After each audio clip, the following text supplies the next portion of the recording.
avec L'Oréal, dont l'actualité est très riche.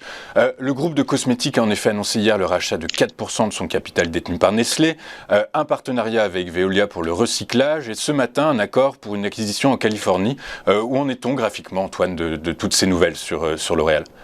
Oui, alors effectivement, L'Oréal fait un peu les gros titres ces derniers jours. Alors, vous l'avez dit, on a ce matin donc le groupe de cosmétiques qui a signé un accord pour accueillir Youth to the People. Donc c'est une marque californienne connue pour ses formules innovantes de soins de la peau, donc qui fait 50 millions de chiffre d'affaires. Donc ça, c'est une bonne nouvelle. Après, effectivement, L'Oréal va racheter 4% de son capital à Nestlé.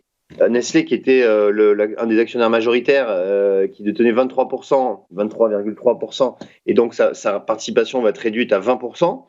Ça va permettre de fait à L'Oréal d'augmenter son bénéfice net par action, puisque étant donné que le groupe rachète ses propres actions, donc du coup mécaniquement ça fait monter son bénéfice net par action parce qu'il y a moins d'actions en circulation, et donc ce sont plutôt des bonnes nouvelles. Alors graphiquement, L'Oréal évolue dans un canal haussier de moyen long terme.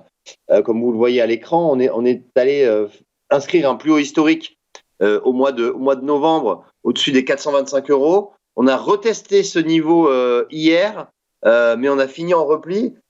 Toujours est-il que la dynamique est toujours positive, toujours très haussière même sur L'Oréal.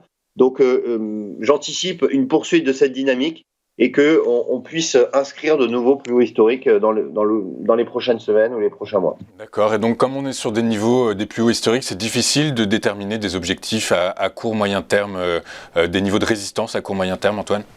Oui, effectivement, parce que comme l'analyse technique se base sur l'historique des cours, étant donné que ce sont des niveaux qu'on n'a jamais connus justement précédemment, pour ensuite se fixer des objectifs, c'est un peu plus complexe. On va utiliser des ratios. Alors, je ne vais peut-être pas rentrer dans les détails maintenant, mais c'est des ratios de Fibonacci de 38%, 50%, etc.